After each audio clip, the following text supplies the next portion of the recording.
야곱이 라헬과 결혼하기 위해서 삼촌 라반과 함께 계약을 맺죠. 7년 동안 보수를 받지 않고 일을 하겠습니다. 7년이란 그 긴 시간, 그가 사랑했기 때문에 정말로 그 기간을 수일같이 여기며 기다려왔습니다. 약속된 기한이 채워졌어요. 그리고 결혼을 합니다. 잔치 후 첫날 밤을 지내고 아침에 눈을 떴던 야곱은 크게 놀랐죠. 이게 웬일인가 싶었을 겁니다. 자기가 사랑했던 라헬이 아니라 그 언니 레아가 그 자리에 있었기 때문이죠. 인생에 정말 참담한 순간이 아닐 수 없습니다. 외삼촌 라반에게 기만을 당한 것 같겠지요. 그러나 그 인간의 속임수 가운데 하나님의 세밀한 구속사는 여전히 유효했다는 것을 보게 됩니다. 저는 본문 말씀을 통해서요, 그 자신의 교만과 그 거짓이 깨어지는 그 야곱의 그 뼈아픈 연단과 또 사람에게 사랑받지 못해 철저히 소외되었던 이 레아를 찾아오신 하나님의 따뜻한 시선과 은혜를 오늘 본문에서 찾아보기를 원합니다. 옆에 누웠던 사람이 그동안 7년을 하루같이 기다려왔던 사랑하는 사람 라헬이 아니었다는 것을 알았을 때 그 충격은 정말 상상하기 어려운 만큼 큰 분노와 함께 다가왔을 것이라고 생각됩니다. 그가 라반에게 달려가서 따져 묻지요. 25절 말씀에 보면 야곱이 라반에게 이르되 외삼촌이 어찌하여 내게 이같이 행하셨나이까? 내가 라헬을 위하여 외삼촌을 섬기지 아니하였나이까? 외삼촌이 나를 속이심은 어찌 됨이니까? 이 말씀을 읽을 때 야곱이 얼마나 화가 났을까, 얼마나 실망스러웠을까 상상은 되는데 한편으로는 좀 웃음이 나오더라고요. 이게 누가 누구에게 할 말일까 싶은 겁니다. 자기가 아버지를 속이고 이삭 아버지를 속이고 또 형 에서를 속였던 그 장본인 아니겠습니까? 그런데 그가 속였던 것만큼 더 큰 충격으로, 생각을 해보세요. 이삭도 얼마나 큰 충격이었겠어요?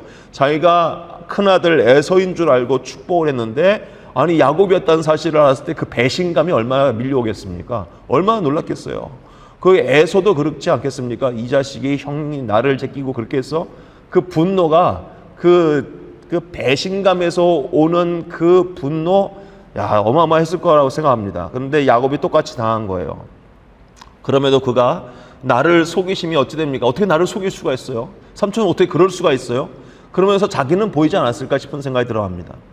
그 거울 치료라는 것이 있지 않습니까? 그래서 상대방과 역할을 바꾸어서 그렇게 부부끼리 혹은 부모와 자녀끼리 그런 어떤 심리 치료를 할 때가 있는데 하나님이 똑같이 지금 야곱에게 하고 있다는 겁니다. 거울 치료죠. 자기가 아버지와 형을 속였던 그 속이는 자에서 속임을 당하는 자가 되어서 이 아버지의 마음이 이랬었겠구나, 형 마음이 이렇게 했었구나 하는 것을 하나님께서 지금 야곱에게 행하고 계시는 겁니다.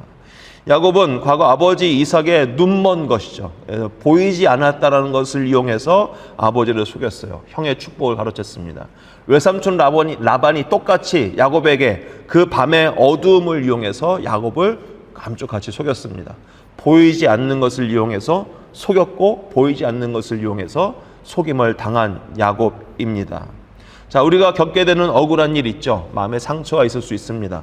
그래서 이런 일이 왜 나한테 일어나지? 답답하고 그런 갑작스러운 사건 앞에서 당황할 수밖에 없습니다. 그러나 때로는 하나님께서 우리 안에 그런 갑작스러운 사건을 통해 우리가 감추고 있었던 죄성이 드러나게 하시고 내가 누구도 알 수 없을 거야 했던 나의 실수와 잘못들을 보게 하셔서 우리로 하여금 깨닫게 하시고 회개하게 하셔서 마침내 우리를 정금과 같이 만들어 가시는 하나님의 연단과 하나님의 우리의 치료의 방법, 또 우리의 양육해가는 방법일 수 있다는 겁니다.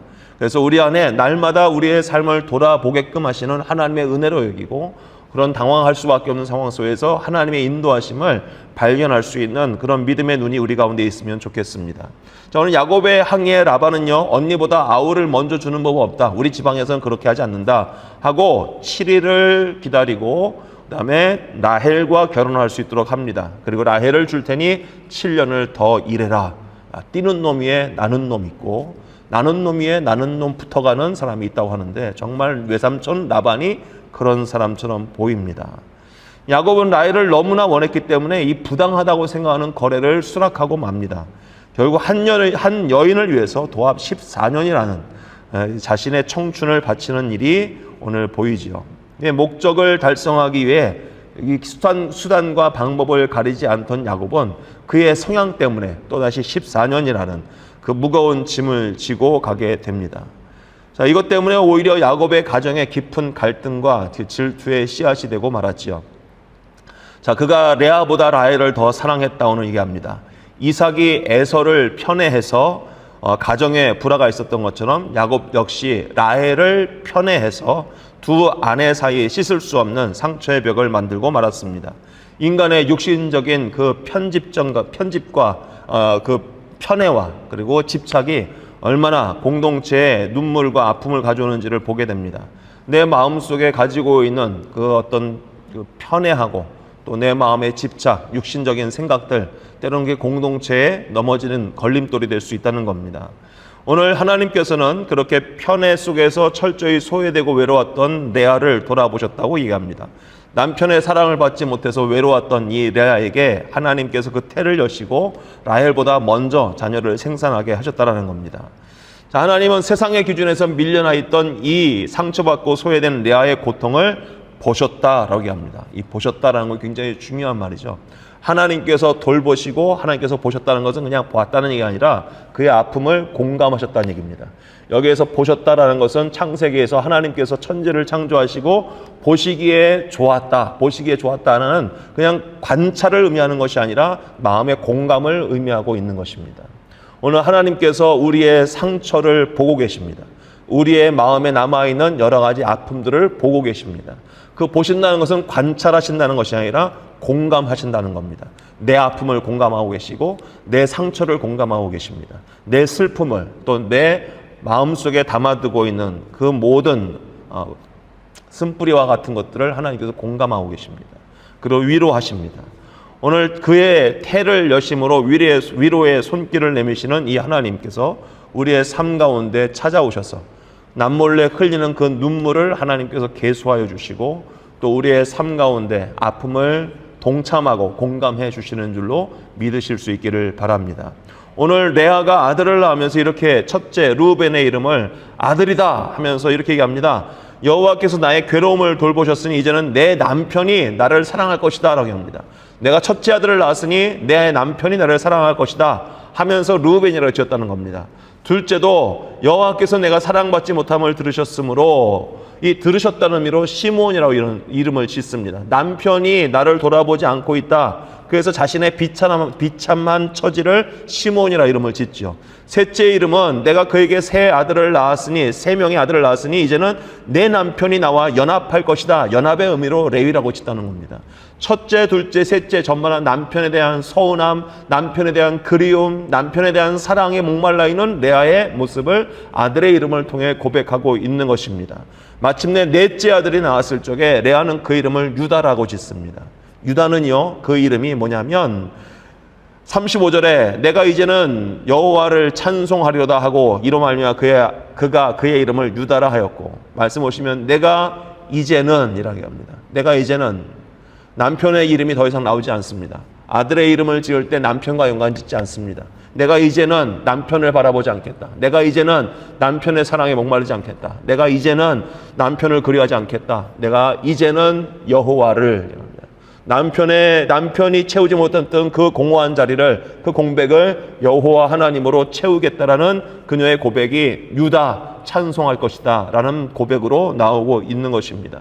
더 이상 남편 야곱의 변덕스러운 사랑에 목매지 않습니다. 남편을 향하던 그의 시선을 거두어 오직 은혜를 베푸시는 하나님께로 고정을 하기 시작합니다. 인간의 위로를 포기하고 하나님을 찬양하기로 결단한 이 유다의 후손을 통해 훗날 다윗 왕과 같은 이 땅의 만왕의 왕이 되시는 예수 그리스도가 탄생하는 놀라운 구속사의 열매가 맺히게 되더라는 것입니다. 우리의 삶도 역시 마찬가지입니다. 이 땅이 주겠다고 얘기하는 그 위로함으로 마음을 채우려 하지 말고 그 마음의 공허함과 우리의 마음의 허전함을 하나님을 향해 우리의 시선을 고정하고 예수 그리스도로 마음을 채워가기 시작하면 하나님께서 세상이 주지 못하는 마음의 평강으로 또 우리의 마음의 그 놀라운 담대함으로 구원의 영광을 보게 하시는 줄로 믿습니다. 자, 오늘 말씀을 정리하시면서요, 하나님의 연단 앞에 겸손히 수용할 수 있는 우리의 믿음이 있으면 좋겠습니다. 때로는 하나님께서 우리가 뿌린 씨앗의 결과를 얻게 하심으로 우리를 연단하시고 또 우리를 양육해 가십니다. 그 자리가 아픔의 자리가 아니라, 우리를 묶어두는 자리가 아니라 내 안에 찌꺼기를 다 태우시고 나를 거룩하게 빚어가시는 하나님의 특별한 양육의 방법임을 인정할 수 있는 믿음이 우리 가운데 있기를 소망합니다. 레아처럼 하나님께서 우리를 보고 계십니다. 우리와 함께 공감하고 계십니다. 우리의 마음을 인정하고 계십니다. 그래서 우리가 이 땅에 살아가는 동안에 빼앗긴 것 같은 그 공허함 때문에 눈물을 흘리는 그 아픔의 날 속에 하나님께서 함께 하시고 우리의 외로움을 돌보고 계시고 우리의 마음을 하나님으로 채울 수 있도록 우리 가운데 섭리하고 계심을 믿을 수 있기를 바랍니다. 그래서 우리의 삶 속에 하나님께서 나의 찬송이 되신다는 이 찬양의 고백이 입술 가운데 늘 있어서 하나님께 영광을 돌리는 삶, 결국 그리스도 예수 한 분만으로 만족하는 이 땅을 이 세상이 감당치 못하는 믿음의 사람으로 살아갈 수 있는 우리 모두 되기를 간절히 소망합니다. 아멘.